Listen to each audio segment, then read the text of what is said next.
Kita akan membahas mengenai vaksin COVID. Ada 3 jalan yang bisa kita pilih untuk melewati pandemi ini. Yang pertama adalah divaksin, dan akhirnya kita menjadi kebal.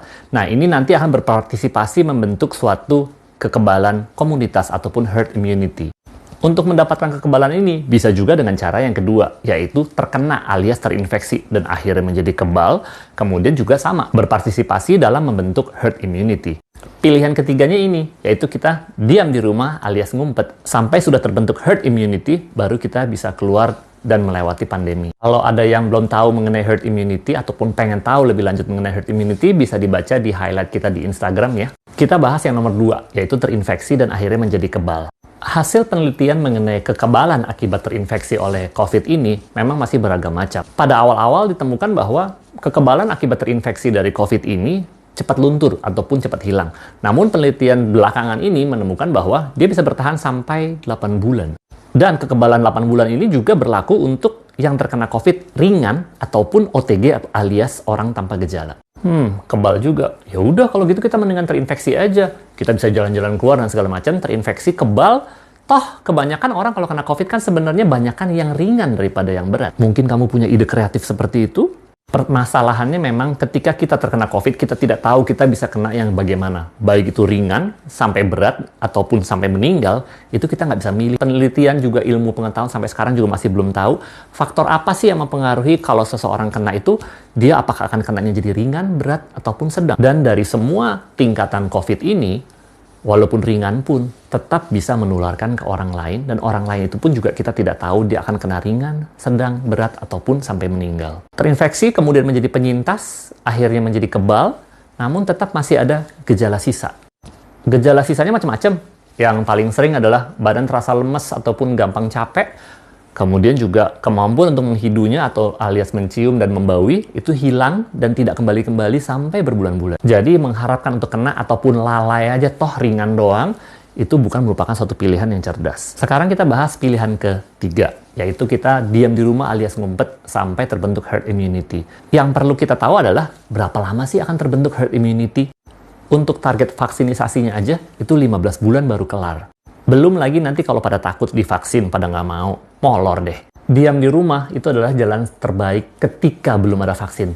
Tapi ketika sudah ada vaksin, sebaiknya kita melakukan vaksinisasi untuk bergotong royong menghentikan perluasan pandemi ini, sembari kita melindungi orang-orang yang lemah, alias orang tua, anak-anak yang tidak bisa divaksin, ataupun orang dengan penyakit. Vaksin sekarang sudah di-approve oleh Badan POM. Kemudian juga MUI sudah menyatakan bahwa vaksin ini halal.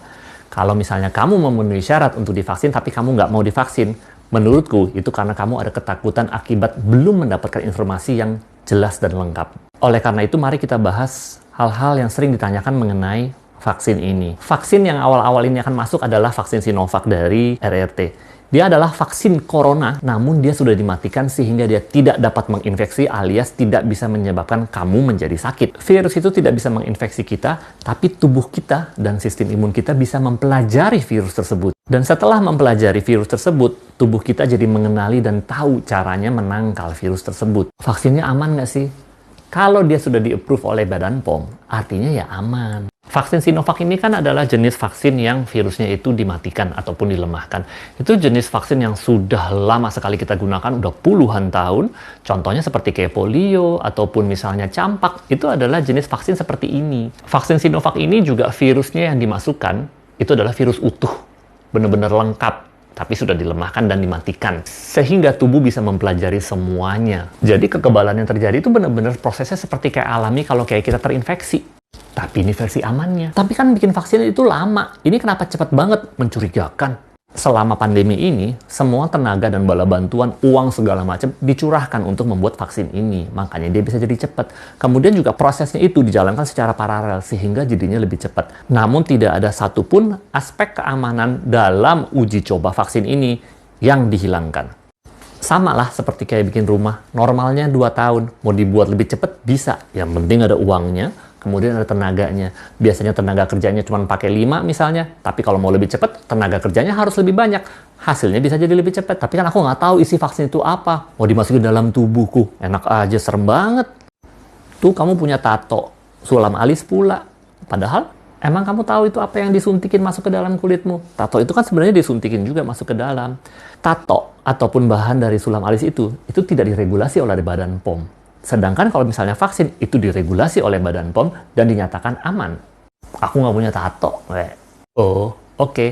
Ini isinya contohnya. Tapi isinya pisang. Sesuatu yang diproduksi di pabrik, itu isinya malah lebih terkontrol dan hanya isinya apa yang memang mau dimasukkan. Jauh lebih spesifik daripada sesuatu produk alami seperti pisang. Isi vaksin itu nggak ada sesuatu apapun yang jahat ataupun jelek oleh tubuhmu. Ini kan hasil studi vaksin ini baru jangka pendek. Siapa tahu nanti jangka panjangnya kita kenapa-napa setelah divaksin. Vaksin ini memang mempunyai efek jangka panjang. Tapi sebenarnya dia di dalam tubuh kita itu hanya sebentar doang. Jadi berita katanya pas uji klinis yang divaksinisasi ada yang meninggal, tuh ada yang mukanya jadi mencong. Sebenarnya sih itu bukan vaksin yang Sinovac ya, itu vaksin yang di Amerika. Tapi kita bahas aja sekalian, kita mulai dari yang serem dulu, yang meninggal ya. Jadi yang meninggal dari uji klinis dengan 44.000 orang peserta, itu ada 6 orang. Uji klinis itu dibagi 2 grup, ada yang dapat vaksin itu beneran, ada yang cuma dapat bohongan alias placebo, isinya cuma air doang. 2 yang meninggal itu adalah yang dari grup yang vaksin, sedangkan yang 4-nya itu yang mendapatkan air doang. Dari 2 yang meninggal ini, satunya meninggal karena sakit jantung, yang keduanya adalah karena pengerasan pembuluh darah. Aterosklerosis ataupun pengerasan pembuluh darah itu adalah suatu kondisi yang kronis yang berjalannya lama, sehingga itu tidak ada hubungannya dengan vaksin yang baru aja disuntikan. Artinya kejadian meninggal karena jantung pada yang mendapatkan vaksin itu adalah 0,002% dari peserta uji klinis. Angka kejadian kematian karena jantung di Amerika itu normalnya sekitar 0,05%. Artinya tidak terjadi peningkatan kematian karena vaksin. Itu memang meninggal alami saja. Yang mukanya miring, Bell's palsy, itu juga sama. Angka kejadiannya seperti angka kejadian normal pada biasanya. Tidak ada perbedaan yang bermakna antara yang divaksin sama yang tidak divaksin. Jadi nggak bisa untuk semua kejadian itu dihubung-hubungkan dengan vaksin. Contohnya abis divaksin ketabrak bajai.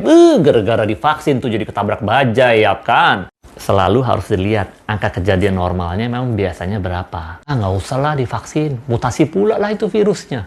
Buktinya dia di UK kayak gitu kan, dia berubah terus katanya. Jadi itu memang ada mutasi, namun itu tidak cukup untuk membodohi sistem imun kita. Sistem imun kita tetap akan bisa mengenali karena mutasinya hanya sedikit. Dan oleh karena itu juga semakin genting kita tuh harus cepat-cepat divaksinisasi. Supaya dia tidak jadi mutasi, terus akhirnya tidak dikenali oleh tubuh kita. Oke deh, kita vaksin ya. Tapi aku nanti dulu, tunggu yang lain dulu ya. Kalau misalnya oke, aku baru ikutan. Aku kasih contoh ini ya. Kenapa sih kita kalau nyebrang jalan itu, kita ada di sisi arah dari mobil. Sedangkan anak-anak itu kita taruhnya di sisi yang jauh dari mobil. Tujuannya adalah untuk melindungi. Kalau ada mobil nyelonong, biar kita aja yang kena. Biar si anaknya nggak kenapa-napa, biar si bapak ataupun ibu terlindungi oleh kita. Bukan berarti kita bosan hidup, ataupun ngarepin ketabrak. Tapi untuk melindungi orang lain yang perlu dilindungin karena dia tidak bisa melindungi dirinya sendiri ataupun untuk orang-orang yang kamu sayangi. Sampai saat ini, tidak semua orang bisa divaksin. Orang tua, anak-anak di bawah 18 tahun, kemudian juga orang-orang yang mempunyai daya imun rendah ataupun mempunyai kondisi-kondisi penyakit tertentu, itu juga banyak yang tidak bisa divaksin. Siapa lagi yang akan melindungi mereka kalau bukan kita? Kalau kamu berpikir seperti ini, apakah tidak menurutmu itu merupakan satu tindakan yang egois? Bukankah itu seperti berpikir, daripada gue yang ketabrak, mendingan anak gue lah yang ketabrak, mendingan emak gue lah yang ketabrak, daripada gue yang ketabrak, enak aja gue yang ngelindungin dia. Ingat ya, manfaat vaksin ini nggak cuma untuk kamu doang, tapi juga untuk orang di sekitarmu. Jadi, pikirin orang lain juga. Vaksinisasi ini tidak akan bisa berhasil untuk menghentikan pandemi bila kamu cuma mikir dirimu sendiri. Untuk kita bisa membentuk herd immunity, kita harus bergotong royong, kita harus rame-rame vaksinisasi supaya terbentuk kekebalan. Badan POM sudah meng-approve vaksin ini, dinyatakan aman dan juga mempunyai efikasi di atas 50%. Hasil dari uji klinis tahap 3 ini menunjukkan bahwa bila kamu divaksinisasi, kamu akan memperkecil kemungkinan kamu untuk tertular dan juga 100% dari peserta uji klinis ini tidak ada yang mengalami COVID yang berat. Jadi vaksin ini aman, setelah divaksinisasi, kamu tetap bisa tertular, tapi kemungkinannya jadi lebih kecil. Dan kalaupun tertular, kamu tidak akan terkena yang berat. Buat aku, itu sudah cukup untuk aku mau untuk divaksinisasi. Mari kita sukseskan vaksinisasi.